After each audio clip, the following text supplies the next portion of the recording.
Since the U.S. Grand Prix, where Verstappen had an incident with Lando Norris, where Lando Norris went wide and was given a 5-second penalty, Verstappen has been vilified and has been called a very dangerous driver.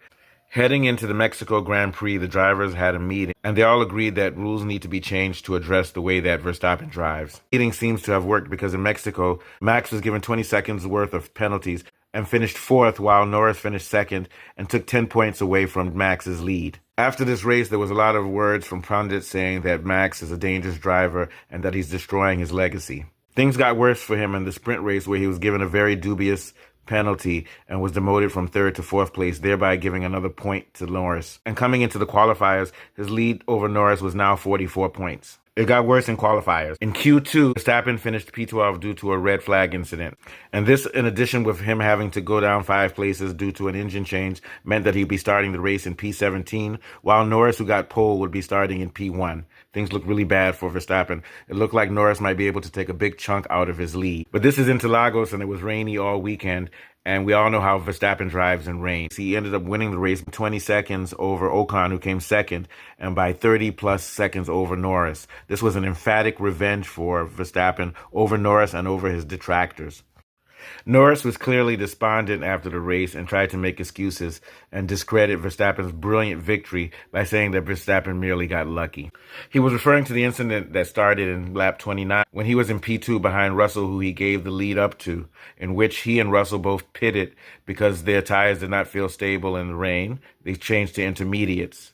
And Verstappen decided not to change into intermediates, which is a very dodgy thing to do because at that point he really needed to change his tires. But according to Norris, he got lucky because 3 laps later, there was a red flag incident which allowed him to have a free change of tires into the intermediates and maintain his lead over Russell and Norris, who had pitted earlier before him. But in reality, he has nobody to blame but himself because he didn't have the confidence to continue going forward with those tires and wait for something to happen the way that Verstappen did. And it would have been rational for him to do so because, number one, McLaren's car has better grip and better tire deg. The fact of the matter is that he just didn't have the guts or the faith in his own driving ability to be able to stay out as long as Verstappen did. And no one can blame him for not being able to stay out that long because what Verstappen did today was show us that when it comes to driving in the rain, no one is better than him. He has an uncanny ability to find grip on the corners, and he also turns into his corners a lot sooner than everybody else does. And he basically distinguished himself from the rest of the field. Norris is not anywhere near Verstappen's category or league. Verstappen will get a great sense of satisfaction from this victory because Norris and the pundits and a lot of people have been talking a lot of trash about him. Earlier this year, people said that he's not a really great driver, that he can only drive in a good car, or that he only drives well when they have a brake valve or when they're cheating. But this year, he's managed to open up a 62-point lead over Norris in an inferior car, and Norris just has to deal with this.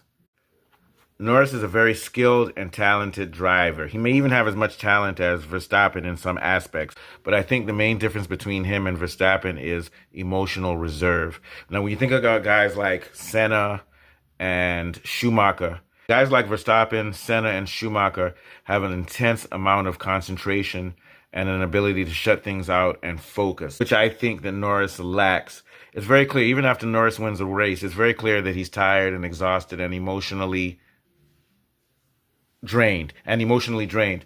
On the other hand, Verstappen is very stoic and he'll get angry and have an outburst, but as soon as the race is over, he forgets it and he goes right back into the simulator, And this goes to the other aspect. Verstappen is highly obsessional. He's obsessional just like Senna and even more so like Schumacher. The only thing he thinks about is driving. Other drivers like Lewis Hamilton or Norris have lives. They do other things. They stay on Instagram. They fight for Black Lives Matter. And they are very busy. But all that Verstappen thinks about is racing. That's the only thing that he does think about. He puts a lot of time in the sim.